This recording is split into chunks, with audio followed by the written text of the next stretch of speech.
नमस्कार दोस्तों, हमारे हिंदी स्टोरी चैनल में आपका स्वागत है। हमारी आज की कहानी है तुम बिन क्या जीना। आज सुबह की हल्की धूप खिड़की के शीशों से होकर कमरे में फैल चुकी थी।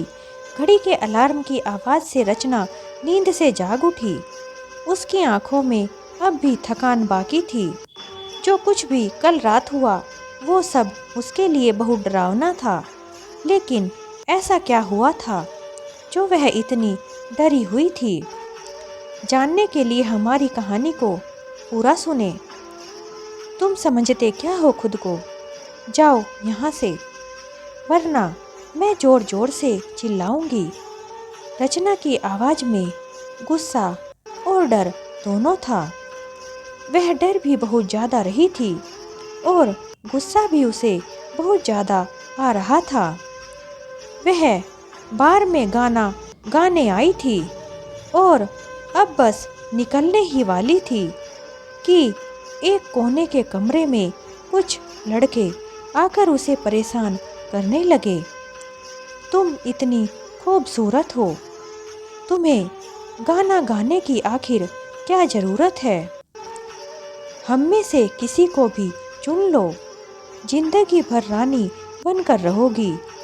एक लड़का उसके पास आया और उसका दुपट्टा पकड़ते हुए बोला।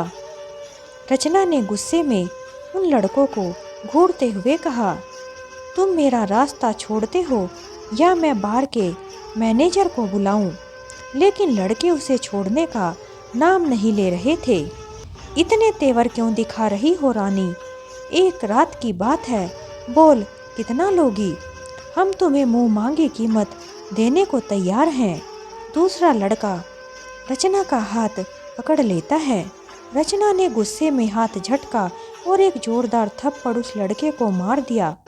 बस फिर क्या था, उस लड़के ने गुस्से में तिल मिलाकर रचना को दीवार से लगा दिया और उसके दोनों हाथ पकड़ लिए। लगता है तुझे सबक सिखाना ही पड़ेगा। प्यार से समझ नहीं रही थी ना बेवकूफ़ लड़की। अब देख तू क्या करता हूँ मैं तेरे साथ। उसने रचना को किस करने की कोशिश की, लेकिन रचना ने झट से अपना चेहरा फेर लिया। बाकी सभी लड़के खड़े होकर रचना की हालत पर जोर जोर से हंस रहे थे और उसका मजाक बना रहे थे। रचना जोर जोर से चिल्लाने लगी, बचाओ बचाओ, कोई है। तभी दरवाजे से किसी के तेज कदमों की आवाज़ आई। रचना पलटकर देखती है और उसकी आंखें फटी की फटी रह जाती हैं। एक खूबसूरत और मस्कुलर आदमी, जिसे देखकर लग रहा था कि वह किसी हीरो से कम नहीं है, दरवाजे से अंदर आता है। उसकी बॉडी, उसकी चाल और उसकी नज़रें, सब कुछ ऐसा था जो किसी को भी अपनी ओर खींच ले और जो एक बार देखे देखता ही रह जाए। ये आदमी था अमन। कोलकाता में काफ़ी नाम था अमन का। वो काफ़ी सक्सेसफुल कंपनी का मालिक था और लोग उसे गब्बर भी कहते थे। पर रचना इन सब चीज़ों से अनजान थी। उसे इसके बारे में कुछ भी पता नहीं था। उसने आज पहली बार अमन को देखा था और देखती ही रह गई थी। अमन ने बिना कुछ बोले लड़कों के पास जाकर सबसे पहले एक लड़के को धक्का दिया। फिर जब दूसरे ने उसे मारने की कोशिश की तो एक मुक्का मारकर उसे गिरा दिया। लड़के घबराकर बाहर की ओर भागने लगे। रचना यह सब देखकर हैरान थी। उसे ऐसा लगा जैसे कोई सुपर हीरो उसके सामने खड़ा हो। उसने सपने में भी नहीं सोचा था कि जैसा उसने फिल्मों में देखा था वैसा ही कुछ उसके साथ सच में हो जाएगा। तभी रचना को लगा कि शायद उसने पहले कहीं देखा है उस हैंडसम लड़के को। जैसे ही लड़के कमरे से भागे, अमन ने रचना की ओर मुड़कर देखा। उसकी आंखों में किसी तरह का गुस्सा था जो रचना समझ नहीं पाई। रचना ने चाहा कि वह कुछ कहे या उसके पास आकर उसे धन्यवाद कहे, लेकिन अमन ने उसे पूरी तरह से नज़रअंदाज कर दिया। तभी एक लड़की आई जो दिखने में अमीर घर की लग रही थी और शायद नशे में धुत थी। उसने अमन को गले से लगाया और कहा, बेबी तुम यहाँ क्या कर रहे हो? चलो हमें देर हो रही है। उसके बाद अमन जल्दी से उस लड़की की ओर बढ़ा। उसने लड़की के गले में हाथ डाला और दोनों बाहर जाने लगे। लेकिन रचना बस खड़ी रही और उसे एहसास हुआ कि अमन ने उसे बिल्कुल भी भाव नहीं दिया। रचना की आंखें अमन के पीछे चलती हुई लड़की और अमन को देख रही थी। कौन थी वह लड़की? यह सवाल रचना के मन में घूम रहा था। वह जानती थी कि उसने इस लड़के को कहीं देखा था, लेकिन कहाँ, यह उसे याद नहीं आ रहा था। वह अपने दिमाग पर जोर डाल रही थी और याद करने की कोशिश कर रही थी, लेकिन उसे कुछ भी याद नहीं आ रहा था। और यह देखकर कि वह अब किसी और लड़की के साथ जा रहा था, रचना का दिल थोड़ी देर के लिए दुखा। आज जो कुछ भी हुआ और जो कुछ भी हो सकता था, उसके बारे में सोचते हुए रचना बार से बाहर निकल रही थी। वह जानती थी कि उसे बार में काम नहीं करना चाहिए था, और अगर उसकी माँ बीमार न होती तो शायद उसे इस जगह पर काम करने की कभी ज़रूरत नहीं पड़ती। लेकिन माँ की हालत और घर की मुश्किलों ने उसे मजबूर कर दिया था। रचना की यादों में एक अंधेरा था जो उसे बचपन से ही पीछे करता आ रहा था। घर में हर दिन एक नई लड़ाई होती थी। उसके पिता शराब पीकर माँ को हमेशा मारते पीटते थे। रचना और उसकी माँ का जीवन बेहद कठिन था। वो घर का काम भी करती थी और बाहर नौकरी करने भी जाती थी। माँ हमेशा कहती, मैं तुम्हारे लिए कुछ कर पाऊँ इसलिए मुझे काम करना पड़ता है। तुम पढ़ाई करो ताकि तुम्हारा भविष्य अच्छा हो। माँ ने बहुत कोशिश की कि रचना को अच्छी शिक्षा मिल सके। माँ हमेशा अपने काम के बीच से समय निकालकर रचना को पढ़ाती रहती थी। वह जानती थी कि अगर रचना अच्छी पढ़ाई करेगी तो किसी दिन वह इन मुश्किलों से बाहर निकल सकेगी। लेकिन उनके पिता की शराब की लत और हिंसा ने हमेशा घर का माहौल खराब किया। एक दिन जब रचना स्कूल से घर लौट रही थी, उसने घर के दरवाजे से अंदर आने पर अपने पिता की गुस्से में चिल्लाने की आवाज़ सुनी। वह जल्दी से अंदर घुसी और वहाँ जो दृश्य देखा वह उसे कभी नहीं भूल सकती थी। उसके पिता माँ को बुरी तरह से पीट रहे थे। माँ के चेहरे पर खून के धब्बे थे और वह दर्द से कराह रही थी। उसके चिल्लाने की आवाज़ बाहर तक आ रही थी। रचना यह देखकर बिल्कुल टूट गई। वह पहली बार अपने पिता के सामने खड़ी हुई और बिना डर के अपने पिता से बोली, बस करो, मेरी माँ को छोड़ दो। वह बेतहाशा अपने पिता को धक्का देते हुई माँ के पास गई। उस रात रचना और उसकी माँ ने एक बड़ा कदम उठाया। बिना किसी योजना के उस रात रचना और उसकी माँ ने घर छोड़ दिया और बिना किसी को बताए कोलकाता की ओर निकल पड़े। रचना की माँ ने कभी सोचा भी नहीं था कि वे इतनी जल्दी ऐसा फैसला लेंगी, लेकिन वह जानती थी कि अब यहाँ से बाहर निकलने का वक्त आ गया था। कोलकाता आने के बाद सब अच्छा चल रहा था, लेकिन फिर रचना की खुशियों को किसी की नज़र लग गई। कुछ समय बाद डॉक्टरों ने बताया कि माँ को दिल की बीमारी हो गई है और अब उन्हें आराम करना पड़ेगा। अब उसकी माँ काम नहीं कर सकती थी और रचना को परिवार की जिम्मेदारी उठानी पड़ी। उसने अपना कॉलेज पूरा किए बिना पढ़ाई छोड़ने का फैसला किया और नौकरी करने में व्यस्त हो गई। रचना ने कई नौकरियां की। सबसे पहले वह एक सेल्स गर्ल के रूप में काम करने लगी, फिर कॉल सेंटर में भी काम किया और साथ ही ट्यूशन भी देने लगी। वह जानती थी कि वह अपनी माँ का इलाज और उसकी देखभाल अच्छे से कर पाए तब वह मेहनत करेगी, लेकिन उसने कभी नहीं सोचा था कि उसे बाढ़ जैसी जगह पर काम करना पड़ेगा और इतनी घटिया जिंदगी भी बितानी पड़ेगी। आज अगर वो अकड़ू आदमी हीरो बनकर नहीं आता तो पता नहीं क्या हो जाता मेरे साथ। मुझे वो इतना अपना सा क्यों लग रहा है? कौन है वो? जब इज्जत बचाने आया ही था तो कम से कम नाम ही बता देता। बिना कुछ बात किए ही चला गया। मुझे थैंक्स कहने का मौका भी नहीं दिया। क्या रिश्ता है अमन और रचना का? क्यों बचाई अमन ने रचना की जान? जानने के लिए कहानी से जुड़े रहें। सुबह की हल्की धूप खिड़की के शीशों से होकर कमरे में फैल चुकी थी। अलार्म की आवाज़ से रचना नींद से जाग उठी। उसकी आंखों में अब भी थकान बाकी थी। जो कुछ भी कल रात हुआ वो सब उसके लिए बहुत डरावना था, लेकिन आज की सुबह कुछ अलग थी, उम्मीद से भरी हुई। वह चुपचाप अपनी माँ के पास गई जो बिस्तर पर लेटी हुई थी। माँ की तबीयत कुछ दिनों से खराब थी और उनका चेहरा कमजोर दिख रहा था। रचना ने उनके माथे पर हल्के से अपना हाथ रखा। माँ, मेरे पास तुम्हारे लिए खुशखबरी है, उसने धीरे से कहा। माँ ने आंखें खोलते हुए पूछा, क्या हुआ बेटा? बहुत दिनों बाद तुम्हारे चेहरे पर इतनी खुशी है। तुम्हें किसी की नज़र न लगे मेरी बच्ची। उनकी आवाज़ थकी हुई थी, लेकिन आंखों में ममता झलक रही थी। मुझे एक इंटरव्यू के लिए बुलाया गया है माँ, वो भी एक बहुत बड़ी कंपनी में। अब अगर यह नौकरी मुझे मिल गई तो मुझे देर रात तक काम करने की ज़रूरत नहीं पड़ेगी माँ, और सबसे बड़ी बात, मैं आपके साथ ज़्यादा समय बिता पाऊंगी। माँ के चेहरे पर हल्की मुस्कान आई। उन्होंने रचना का हाथ अपने हाथ में लेते हुए कहा, तुम्हारी मेहनत रंग लाई है बेटा। आखिरकार भगवान ने हम दोनों की सुन ली। लेकिन मुझे चिंता है, तुम दिन रात खुद को थकाती रहती हो। खुद का ध्यान भी रखा करो। रचना ने प्यार से उनकी आंखों में देखा। माँ, आपने मेरे लिए कितना कुछ सहा है। अभी आपकी बारी है आराम करने की। मैं बस आपको खुश देखना चाहती हूँ। रचना की बातों को सुनकर उसकी माँ की आंखों में आंसू आ गए। मैं जानती हूँ बेटा, तुम ही मेरा सहारा हो। तुम्हारी खुशी से बढ़कर मेरे लिए कुछ नहीं। रचना ने उनकी हथेलियों को चूम लिया। बस एक बार ये नौकरी मिल जाए माँ, तो सब कुछ ठीक हो जाएगा। उस दिन रचना ने अपनी अलमारी खोली और हल्के गुलाबी रंग का सूट, जो सादगी के साथ उसकी शख्सियत को निखारता था, उसे पहन लिया। उसने अपने बालों को ठीक से बांधा और हल्का सा काजल भी लगा लिया। आईने में खुद को देखकर उसने मन ही मन कहा, तुम ये कर सकती हो रचना, बस खुद पर भरोसा रखो, तुम सब कर सकती हो। ऑटो में बैठे हुए वह रास्ते भर सोच रही थी, अगर यह नौकरी मिल जाए तो सब कुछ बदल सकता है। माँ को अब कभी काम नहीं करना पड़ेगा और मैं अपनी अधूरी पढ़ाई भी पूरी कर सकूंगी। जैसे ही वह ऑफिस पहुंची, उसने देखा कि वहाँ का माहौल बेहद शांत था। वहीं बड़ी बड़ी कांच की खिड़कियाँ, चमकदार फर्श और व्यस्त कर्मचारी, सब कुछ उसे एक सपने जैसा लग रहा था। वह रिसेप्शन पर पहुंची और अपना नाम बताया।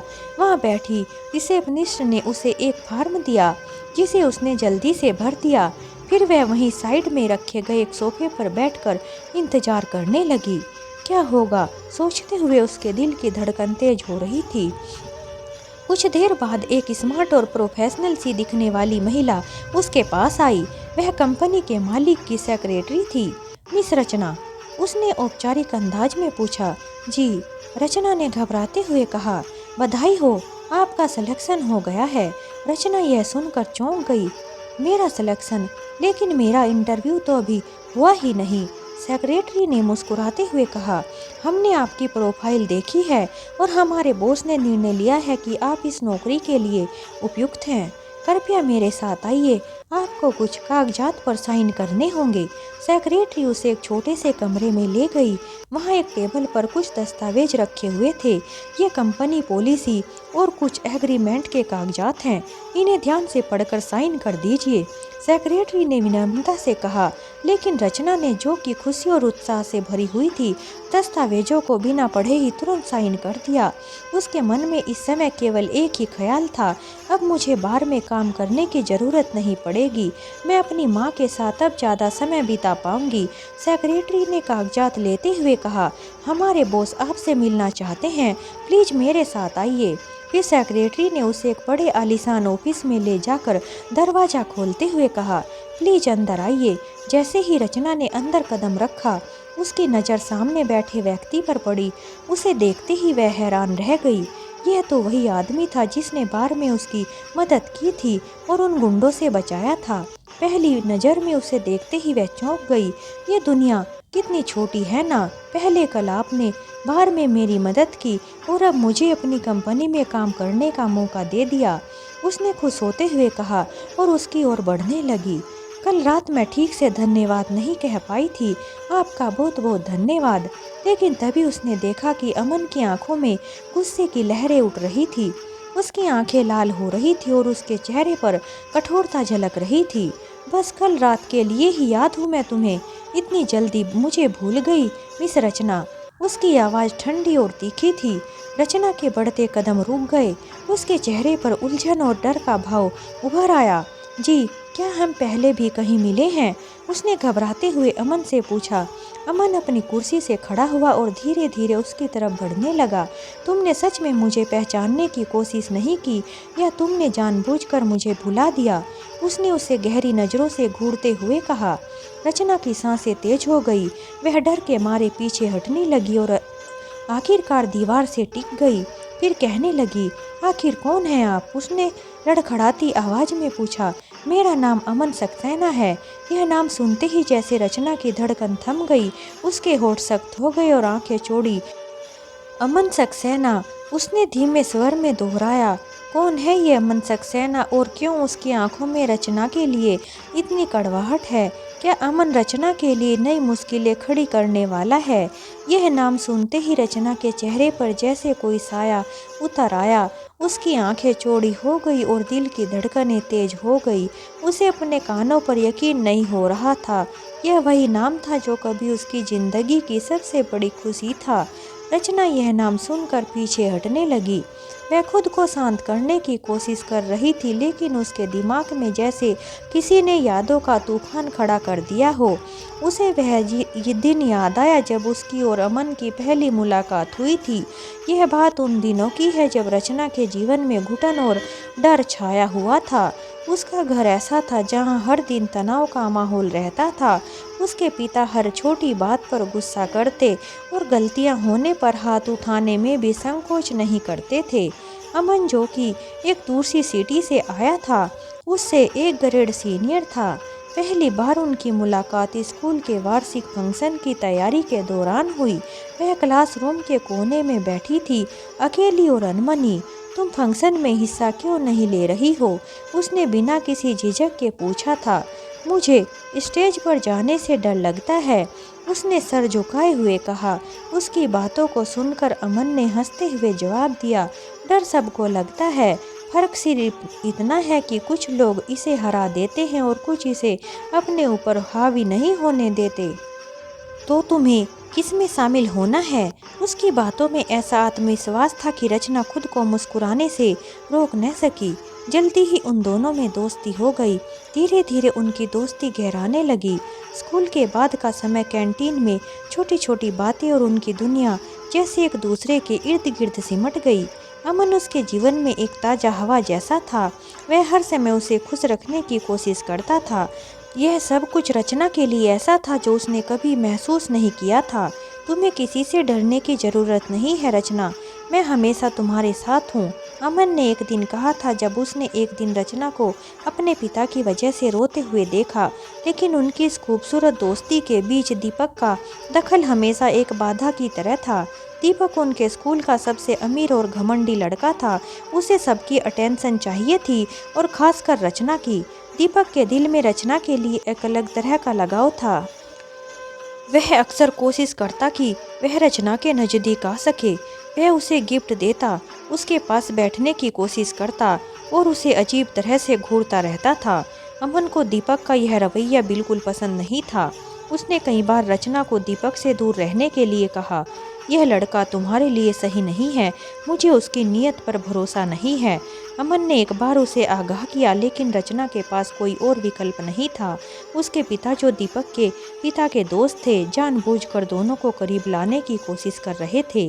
दीपक तुम्हें पसंद करता है और उसका परिवार हमारे लिए बहुत फायदेमंद हो सकता है, तुम उसका ध्यान रखो, उसके पिता ने एक दिन गुस्से में कहा। रचना चाहकर भी अपने पिता की बातों का विरोध नहीं कर सकती थी। सब कुछ सही चल रहा था जब वह एक दिन आया जिसने उनकी जिंदगी हमेशा के लिए बदल दी। उस दिन जब वह स्कूल से लौटी तो उसके पिता ने उसे आदेश दिया, तुम्हें आज शाम दीपक के घर जाना है, उसका जन्मदिन है, और हाँ, याद रखना, वहाँ जाकर कोई तमाशा मत करना। रचना को यह सुनकर अच्छा नहीं लगा। वह जानती थी कि दीपक उसे पसंद करता है और वह उससे बचने की कोशिश करती थी। लेकिन पापा, मैं नहीं जाना चाहती, मैं बहुत थकी हुई हूँ। उसने धीरे से विरोध करने की कोशिश की, लेकिन उसके पिता ने उसे घूरते हुए तेज आवाज़ में चीखते हुए कहा, नहीं, तुम्हें जाना पड़ेगा। मैंने उसे बोल दिया है, तुम जानती हो कि दीपक के पिता मेरे दोस्त हैं, मैं उन्हें नाराज़ नहीं करना चाहता। अगर तुमने मना किया तो इसका अंजाम अच्छा नहीं होगा। डर के मारे रचना ने कुछ कह न सकी। उस शाम जब वह दीपक के घर जा रही थी तो उसे अपना एक कदम भारी लग रहा था, जैसे वह इस पार्टी में जाना ही नहीं चाहती। दीपक का नाम सुनते ही उसका दिल बेचैन हो जाता था। वह जानती थी कि दीपक उसे पसंद करता है, लेकिन वह उससे दूर ही रहना चाहती थी। उसकी हरकतें अक्सर असहज कर देती थी, लेकिन अपने पिता के गुस्से से बचने के लिए उसे वहां जाना पड़ा। उस दिन दीपक का घर रोशनी से जगमगा रहा था। बड़े बड़े गुब्बारे, चमचमाती सजावट और तेज संगीत का शोर माहौल को और रंगीन बना रहा था। घर के अंदर कदम रखते ही उसने महसूस किया कि वहाँ उसकी उम्र के कई बच्चे मौजूद थे। लेकिन उन सभी के बीच उसकी नज़रें जिस चेहरे को खोज रही थी वह केवल अमन था। तभी उसकी तलाश पूरी हो गई जब उसे वह अमन दिखाई पड़ा। तुम यहाँ? रचना ने खुशी मिश्रित हैरानी से अमन से पूछा। अमन ने मुस्कुराते हुए जवाब दिया, हाँ, मुझे दीपक ने बुलाया था। और तुम? पापा के कहने पर उसने धीमी आवाज में कहा। पार्टी का केंद्र बने हुए दीपक ने रचना को आया देखकर खुशी से भर उठा। उसके पास आया और बोला, हाय रचना, तुम्हारे आने से पार्टी पूरी हो गई, चलो कुछ ड्रिंक्स लेते हैं। रचना को तो पहले से ही दीपक की बातें अजीब लगती थी। उसने मना करने की कोशिश की, लेकिन दीपक ने जोर देकर कहा, ओह कम ऑन रचना, ये सिर्फ कोल्ड ड्रिंक है, इसमें ऐसा कुछ नहीं है, इतना बोर मत करो यार। बेमन से रचना ने उससे गिलास ले लिया। उसे ये एहसास नहीं था कि दीपक ने उसके ड्रिंक में कुछ मिला दिया है। पार्टी की रौनक बढ़ती जा रही थी। ड्रिंक अब अपना असर दिखाने लगा था। रचना, जो अब एक तनाव में एक और सिमटी हुई खड़ी थी, अब धीरे धीरे नॉर्मल महसूस करने लगी और उसके मूड में थोड़ा बदलाव आने लगा। वह अमन के पास गई और बोली, तुम ऐसे क्यों चुप हो? पार्टी एंजॉय करो ना। अमन रचना की बात सुनकर मुस्कुरा दिया। तुम्हारा मूड कुछ बदला हुआ लग रहा है, सब ठीक तो है ना? अमन ने रचना से पूछा। हाँ सब ठीक है, बस यहाँ थोड़ी देर रुकने के बाद मैं घर चली जाऊंगी, उसने उत्तर दिया। लेकिन धीरे धीरे रचना को अजीब महसूस होने लगा। उसे अपना सिर हल्का लगने लगा और उसे पता ही नहीं चला कि वह ज़्यादा पीने लगी। दीपक उसे बार बार और ड्रिंक ऑफर करता रहा और रचना मना करने की बजाय उन्हें लेती चली गई। कुछ देर बाद पार्टी के शोरगुल के बीच रचना की तबीयत खराब होने लगी। उसकी नज़रें धुंधली हो रही थी और वह लड़खड़ाने लगी। तुम ठीक हो? अमन ने तुरंत उसके पास आकर पूछा। पता नहीं, पर सब कुछ अजीब सा क्यों लग रहा है, उसने धीमी आवाज में कहा। अमन ने दीपक को दूर से देखते हुए गुस्से से भरी आंखों से देखा। तुमने इसे कुछ दिया है क्या? उसने दीपक से सवाल किया। दीपक ने हंसते हुए कहा, अरे टेक इट इजी, बस थोड़ी मस्ती कर रहे थे। अमन ने उसे जोर से धक्का देते हुए कहा, स्टॉप इट, तुम्हारी ये मस्ती अब खत्म हुई समझो। अमन ने रचना को सहारा देते हुए उठाया। क्या मैं तुम्हें घर छोड़ दूं? उसने रचना से पूछा। नहीं, अभी घर गई तो पापा गुस्सा करेंगे, अपना सिर पकड़कर रचना ने उत्तर दिया। उसे अपना सिर घूमता हुआ महसूस हो रहा था। फिर तुम्हें आराम की ज़रूरत है रचना, अमन ने फिर से कहा। अमन उसे कमरे में लेकर एक और चल दिया। पार्टी से अलग वहाँ का माहौल शांत था। रचना तुम यहाँ आराम करो, मैं यहीं हूँ, उसने रचना को वहाँ बैठते हुए कहा। तुमने मेरा हमेशा ख्याल रखा है अमन, रचना ने कमज़ोर आवाज़ में उसके कंधे पर अपना सिर टिकाते हुए कहा। कैसे नहीं रखूँगा रचना, तुम्हारे होने से ही मैं हूँ, उसने उसके बाल संवारते हुए उत्तर दिया। उस रात भावनाएं, नशा और परिस्थिति ने उन्हें एक दूसरे के करीब ला दिया था। रचना ने अपने अंदर का सारा दर्द और असुरक्षा अमन के सामने उड़ेल दी। अमन ने उसे सुकून देने के लिए अपनी बाहों में भर लिया। नशे के प्रभाव में सब कुछ धुंधला होता गया। उस रात रचना और अमन ने एक दूसरे के साथ वह समय बिताया जो शायद उनकी जिंदगी का सबसे खूबसूरत पल था। पार्टी के अगले दिन जब रचना अगली सुबह जागी तो उसने देखा कि अमन वहाँ नहीं था। वह कमरे में अकेली थी। अमन कहाँ गया, उसने खुद से पूछा। उसने पूरी पार्टी में उसे ढूंढा लेकिन वह कहीं नहीं मिला। कुछ दिनों बाद उसे पता चला कि अमन ने स्कूल छोड़ दिया है और अपने पुराने शहर कोलकाता वापस चला गया है। रचना ये कभी नहीं जान पाई कि उस रात अमन उसे छोड़कर वहाँ से क्यों चला गया था और इस बीच ऐसा क्या हुआ कि अब जब वह मिला है तो वह रचना से इतनी नफरत क्यों करता है। जैसे ही अमन ने ये भांप लिया कि रचना को सब याद आ गया है तो वह अपना आपा खो बैठा। भावनाओं ने उसे इस कदर जकड़ लिया कि वह खुद पर काबू नहीं कर पा रहा था। अमन रचना के पास आकर कहने लगा, तुम तो दीपक के साथ शादी करना चाहती थी, फिर क्या हुआ? क्या उसने तुम्हें धोखा दे दिया या फिर कुछ और? अमन की बातें रचना की समझ में नहीं आ रही थी कि आखिर वह कहना क्या चाहता है। रचना ने फिर से कहा, आप क्या कहना चाहते हैं, साफ साफ बताइए, मेरी कुछ भी समझ में नहीं आ रहा है।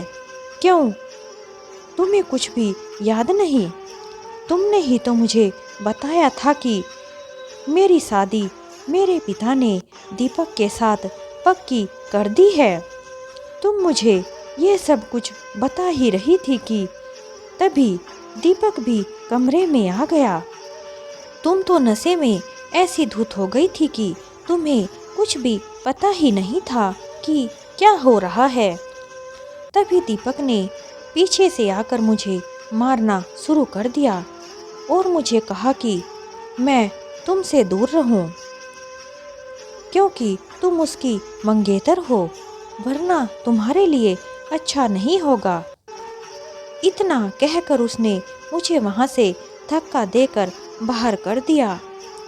इतना ही नहीं, उसने मेरी कंप्लेन स्कूल में भी कर दी और मुझे स्कूल से भी निकलवा दिया गया। इसलिए मुझे वापस कोलकाता आना पड़ा।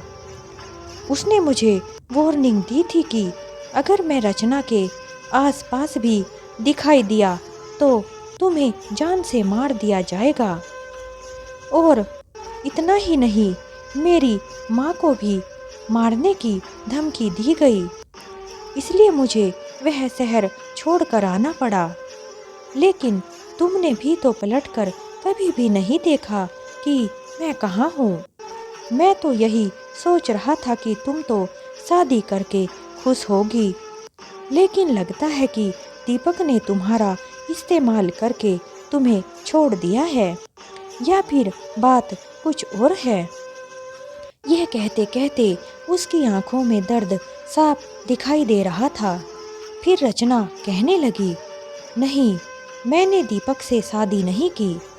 मेरे पिताजी जबरदस्ती मेरी शादी उसके साथ करना चाहते थे, लेकिन मैंने उसके साथ शादी करने से साफ साफ मना कर दिया था, क्योंकि मैं उसे बिल्कुल भी पसंद नहीं करती थी। वह बेहद ही बदतमीज लड़का था। लेकिन मेरे पिता उसके साथ मेरी शादी जबरदस्ती करना चाहते थे। मेरे पिता मेरे और मेरी माँ के ऊपर बहुत अत्याचार करते थे।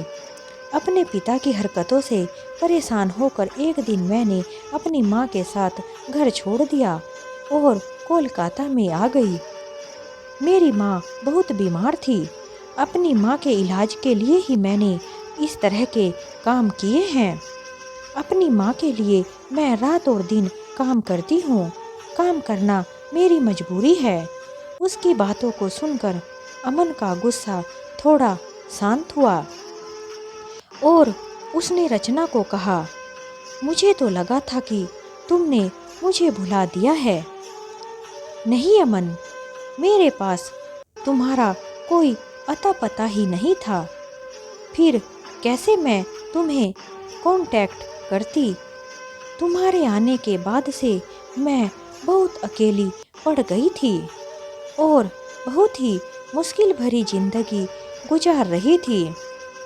तुम्हारे बारे में मैं स्कूल में भी सबसे पूछा, लेकिन किसी को तुम्हारे बारे में कुछ भी पता नहीं था।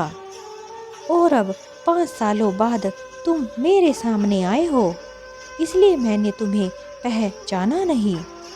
तुम बहुत बदल गए हो, फिर कैसे पहचान पाती मैं।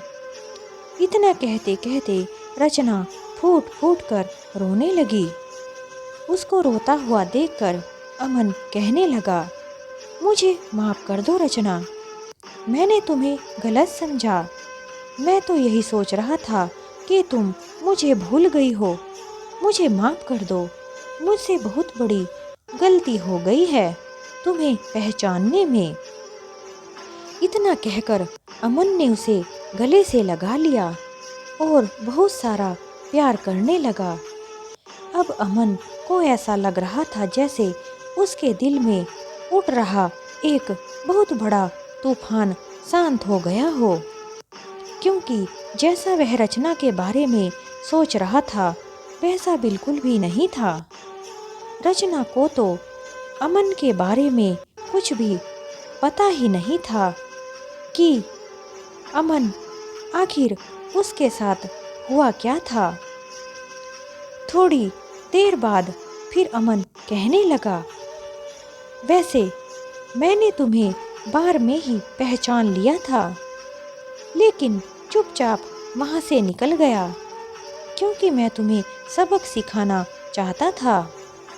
रचना कहने लगी, फिर तुम मुझसे उस दिन बिना मिले ही क्यों चले आए? क्योंकि मैं तो तुम्हें एक गिरी हुई लड़की समझ रहा था।